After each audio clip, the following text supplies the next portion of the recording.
Hello students, मैं हूं इमरान अली और आज हम बात करेंगे चैप्टर 2 पोएम का। इसका नाम है द विंड। ठीक है, जिसको लिखा है सुब्रमण्य भारती ने और ये पहले तमिल भाषा में लिखी गई थी, जिसको A.K. रामानुजन ने इंग्लिश में ट्रांसलेट किया। जो सुब्रमण्य भारती थी 1882 में पैदा हुए और 1981 में इनकी मृत्यु हुई। तमिलनाडु में पैदा हुई, इंडिया में। राइटर थी, पोएट थी, जर्नलिस्ट थी, सोशल रिफॉर्मर थी। ठीक है, तो द विंड, जैसा कि आपको लग रहा है कि हवा के बारे में बात की गई है, तो हवा के ही बारे में इसमें बताया गया है कि हवा क्या क्या नुकसान कर सकती है, कैसे कैसे हम उसको बचा सकते हैं। दिखेगा, चलिए पढ़ते हैं स्टेंजाज। स्टेंजा फर्स्ट क्या है? विंड कम सॉफ्टली, हवा धीरे से आती है। Don't break the shutters of the window, जब हवा धीरे से आती है तो वो खिड़की दरवाज़ों को नहीं तोड़ती। डोंट स्कैटर द पेपर, नहीं पेपर्स को, कागज़ों को बिखेरती है। Don't throw down the books on the shelf, और जो अलमारियों पर किताब रखी हुई होती है ना ही वो उनको गिरा पाती है। यानी कि जब हवा हल्की सी होती है तो उसके अंदर फोर्स नहीं होता। देखिए दूसरा स्टेंजा देखते हैं। There look what you did, वहाँ वो दिखाई देता है जो आपने किया। यू थ्रू देम ऑल, तुमने सब चीज़ें फेंक दी। You tore the pages of the book, तुमने किताबों के पन्ने फाड़ दिए। यू ब्रोट रेन अगेन, बारिश फिर से आ गई है। You are very clever at poking fun at weaklings, यानी कि कहने का मतलब ये हुआ कि तुम्हें मज़ा आता है फन, मजाक उड़ाने में, जब चीज़ें कमज़ोर होती हैं, जब कहीं पर नुकसान होता है, किताबों को इधर उधर से फेंक देते हो, कब पन्ने फाड़ देते हो। देखिए तीसरा स्टेंजा देखता है। Frail crumbling houses, crumbling doors, crumbling rafters, यानी कि फ्रेल कमज़ोर, जो छोटे हिलते डुलते घर होते हैं, दरवाजे होते हैं या राफ्टर छतें होती हैं। Crumbling wood, crumbling bodies, crumbling lifes, यानी कि कमज़ोर लकड़ी, कमज़ोर आदमी, कमज़ोर जीवन।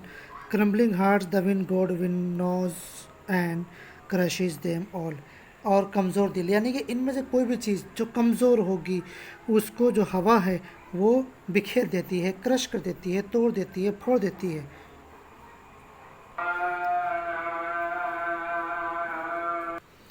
चलिए फोर्थ स्टेंजा देखते हैं इसका।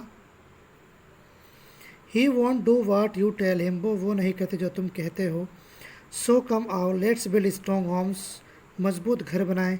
Let's join the door firmly, दरवाज़ों को मजबूत बनाएं। Practice to firm the body, और हम अपने शरीर को मजबूत बनाएं। Make the heart steady fast, हम अपने दिल को मजबूत बनाएं।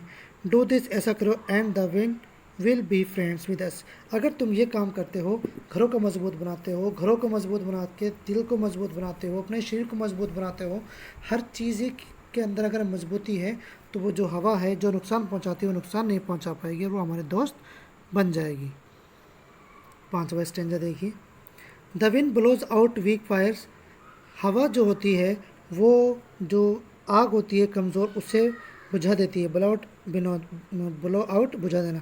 ही makes strong fires roar and flourish, लेकिन जो आग मजबूत होती है वो दहाड़ती है, उस तेज़ हो जाती है, उसके अंदर से आवाज़ आने लगती है। हिज फ्रेंडशिप इज़ गुड, उसकी दोस्ती अच्छी है। We praise him every day, और हम उसका रोज़ स्वागत करते हैं। तो ये थी आपकी पोएम, यानी कि जो कमज़ोर आग होती है वो बुझ जाती है, लेकिन जो आग तेज़ होती है, कठोर होती है, मजबूत होती है, वो जलती रहती है और उसके अंदर से अलग अलग तरह की आवाज़ें निकलती रहती हैं। चलिए थोड़ा सा इसका थीम देखिए कि क्या बताया गया है, ये लिखी क्यों गई है। The weak always suffer assault, यानी कि जो कमज़ोर होता है हमेशा उसके ऊपर जुल्म होता है। The underlying theme is an urge for the weak to be strong, यानी कि इसके अंदर कहा गया है कि जो कमज़ोर हैं वो मजबूत बने। We need to have a strong body, हमें एक सुंदर मजबूत शरीर की ज़रूरत है। And steed for heart to move on with life, और हमारा दिल मजबूत होना चाहिए ताकि हम आगे बढ़ सकें। कहने का मतलब ये है कि अगर हमारा दिल मजबूत है, हमारी बॉडी मजबूत है, तो जो आने वाली परेशानियां हैं हम उनको फेस कर सकते हैं। लेकिन अगर हमारी बॉडी और हमारा दिल कमज़ोर है, वीक है, तो हम आने वाली परेशानियों का सामना नहीं कर सकते। जो छोटी छोटी परेशानियां होती हैं वो भी हमें नुकसान पहुंचाती हैं। तो इसीलिए अपने आप को मजबूत बनाओ।